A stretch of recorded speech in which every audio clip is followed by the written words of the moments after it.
Mark McCafferty, 10 years since the game went professional, you must look at this community work now and be a very proud man.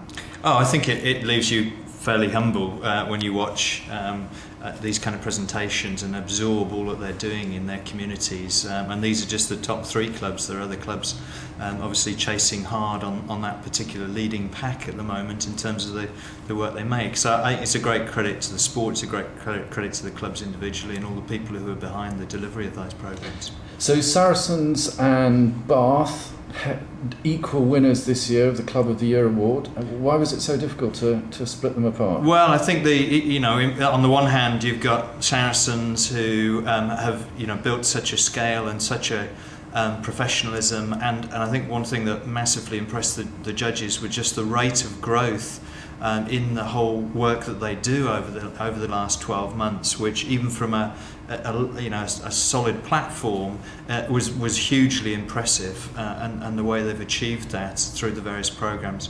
Against that, you had Bath, which has sort of come as the dark horse almost and just improved significantly over the last year and 2 years. And I think when it came down to it, the judges just couldn't separate those two on a slightly different basis. They're both overwhelmingly impressive, and I think we felt in the end they ought to be both fully recognised for everything they've achieved in the last 12 months. And Falcons came a very creditable third. Any views on the work they're doing up there? Oh well, they were obviously winners last year, and I think they're building on that all the time. And in terms of the communities they're reaching out into, in their geographical area, they've got a particularly tough battleground there with the competition of a lot of other sports, particularly football.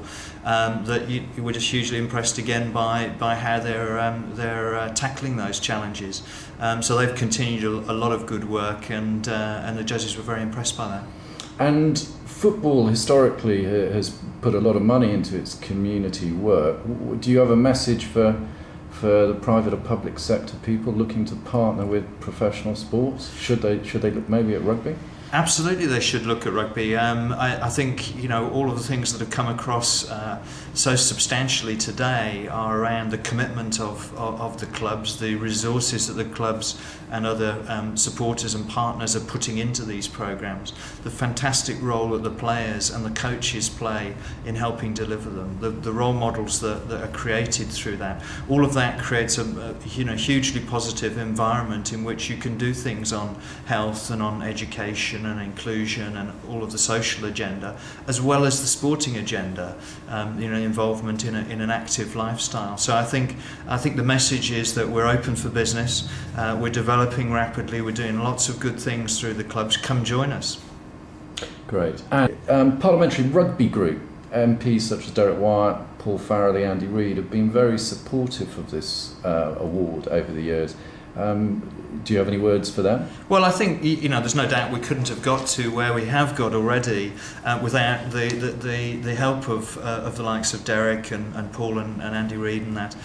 So I think tying our programme to the kind of initiatives and objectives that government has and Parliament has in general is very important for us. We want to make sure that we can dovetail the work that we're doing with policy as it's developing on all of those fronts: education, health, active lifestyles and so forth, and really get the most out of the backing of Parliament, get the most out of the fantastic support also from our supporters and from our sponsors who help us deliver all of this, and collectively the message is that we're all going to be more effective and stronger and more impactful if we team up on these things.